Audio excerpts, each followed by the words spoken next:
Hello fellow YouTubers. Today, well the other day I took my car for a ride and it felt like the wheel bearing was going bad. So anyways, this is going to be a video on how to replace a front wheel bearing on an R32 gtst. This is just a rear wheel drive Skyline. Been working on it for a few years. It is on the road, insured, plated. Anyways, first thing, jack your car up. Get a jack stand. I have a jack stand and a jack. Anyways, first I guess would be remove your front bumper, then jack it up. It's the only way my jack will fit is if I remove the bumper. So then remove your front tires. This is what you get. I mean, overall, it's all stock. It doesn't look bent or, it's supposedly oddly shaped. Anyways, there is play there. So once you remove your tire, I'm sure all you guys know how to do that. If not, I'm sure there's other videos to how to remove a tire. I didn't really feel like wasting that. So with your brakes, what do we need here? Not much light. Alright, so we got some more light. Now what you have to do is you have to remove this little bracket because my sockets won't fit. You have to remove these. These are 19mm bolts, but there's this little bracket with these two bolts, and they're 12mm, and this is 19, and this will pull the caliper off, and then we can bungee it off to the side. Hopefully nothing breaks. Or oh, that's this bracket. That's what this is. Okay, so yeah, this has to come off anyways. So you first remove two 12mm bolts. These are 19mm bolts. Two of them. Caliper should come off, and we'll continue with it. So once you got the two 12mm bolts out, take the old 19mm and loosen this bolt and that bolt and then the caliper. Okay, so with a little bit of help from my trusty friend Pipe here, they came free. So now this caliper is just kind of sitting here. Just going to take both my hands to pull it off, and I'll just hang it over there or something with a bungee cord, and we'll continue on from there. So once I just got it bungeed up to the shock there, it's just hanging, so there's no real pressure on the. Anyways, this should just, your rotor should just come right off. That's probably it's a one-person job. Anyways, once you get the rotor off, you can see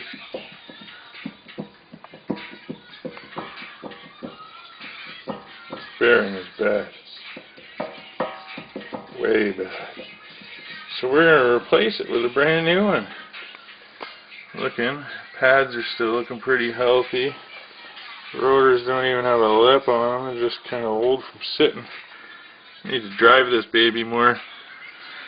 Anywho, we're going to straighten the wheel out a little bit, and this is what it looks like in behind. I'm guessing if it was a GTR, this plug wouldn't be here.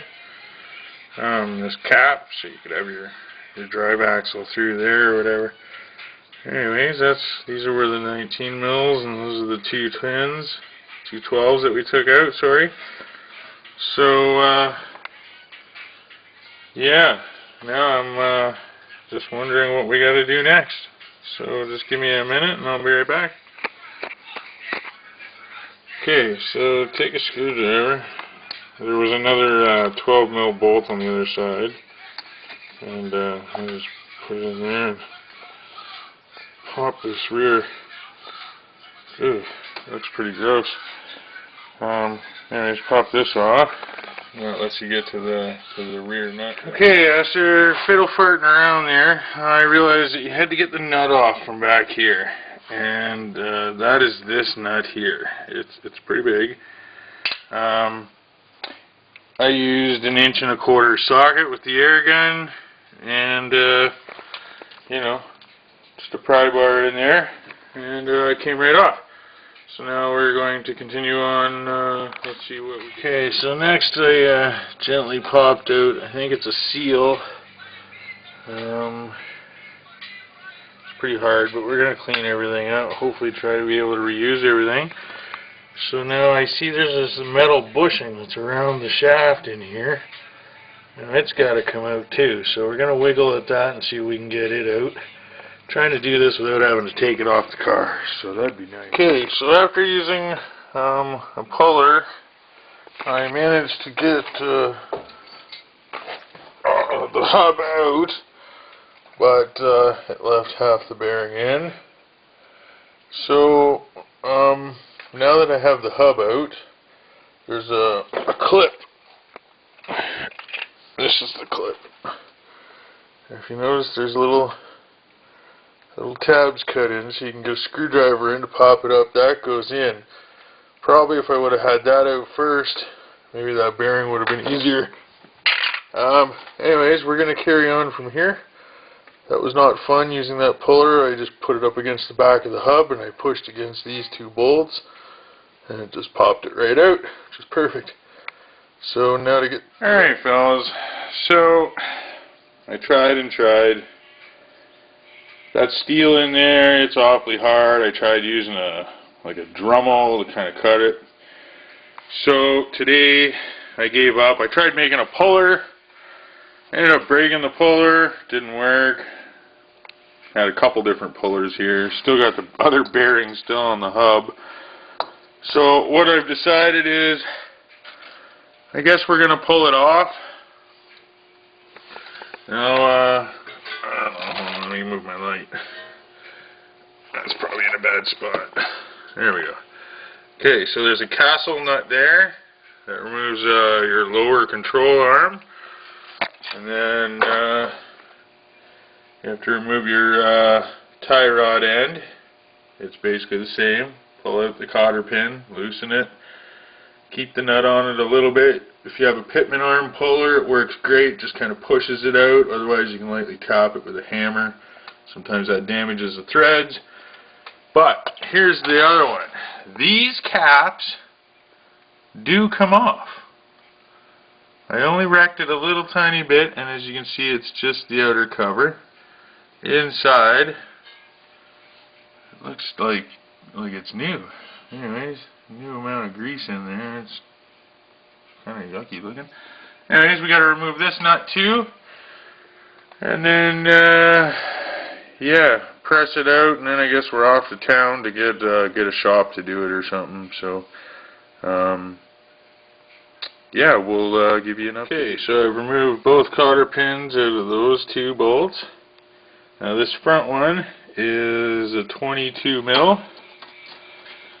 I don't think my 22 is going to work. Maybe. Just maybe. Okay, so it's a 22.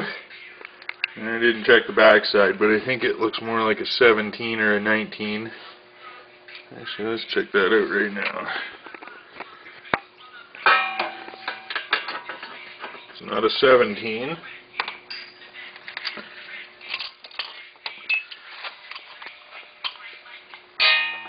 It's a 19 on the back. So 22, 19, and this one I haven't cleaned off yet. So. Okay, so I used this is a pitman arm puller. Trying to get it on there, give it a little snug. I usually leave the nuts on them until they break free, and then I'll loosen the nut and push them out. The back one I already got it off. It came out very nice. So now all we got left is this top one here under this cap, and I just wanted to make sure that that one was loose first. Now we're going to loosen this one. Okay, so the top nut is a 17 millimeter. And we're going to loosen that now, and hopefully this just drops right out. Okay, so when you remove the nut, there's a little collar on here. I guess I should have just showed you. Looks like this. Flat spots. Anyways, you remove those off. Now I'm going to finish removing this nut, and hopefully I might have to use a bar and push that down to get that off, and I'm hoping this is just going to drop out. And then we're on our way to a shop to get it all pressed out and new one pressed in. No more fiddling. Alright, so we went to town and I got my buddy to press in, or press out the old one, press in the new one, press in the new hub. Basically did it all for me. Sorry I didn't get a video of him doing it. He probably wouldn't let me anyways. And all it cost me was 3 coffee and a dozen donuts. So that's not too bad. Roughly it took him about half hour if you're thinking about actually paying the shop. Anyways, now we get to install. We had to use this bar to kind of break it out. We had to loosen this off like we said. Anyways, it's all reverse. You got to put this end in the top first, in the top, and then put the lower control arm ball joint in, and then do the tie rod last. And I'll get the torque specs. I got to go check the manual again, but I'll include them too. Alright, well let's continue. Okay, so like I said, put the top end in first, the bottom, it's in there. I just gotta, sorry, a little bit light, there, I just gotta get the nut on it and pull it up, and then that's back in. Before I do that, I gotta put this tension arm back in there before anything. So alright, so I got the front and the rear ones on, cotter pins are in. I didn't, for some reason my computer is not working, so I couldn't get the manual, so I just did it pretty darn snug and put the pin through it. When my computer works, if it's not right, I'll come and recheck it. You know, tap everything, make sure it's nice and tight. This little back cover here, I filled it with grease and the seal sits on it and it presses in on the rear seal. So you put the 112 mil bolt in the bottom. You leave this one out because it's for this bracket here. When you put the caliper back on, there's 2 bolts that go in there. So right now we're going to put, look at that. Nice. No play. Nice and tight. So we're going to put the rotor on, caliper, and tighten everything down. So that's how you change a wheel bearing. It's not fun. Long run, it's just easier to take the whole hub off and take it to your shop, or if you have your own press. Anyways, it's a pain to try to do it while it's on the car. Anyways, hope that helped everybody, and that's a front wheel bearing on a R32 Skyline gtst. The all-wheel drive would be a little bit different, but I don't have all-wheel drive, so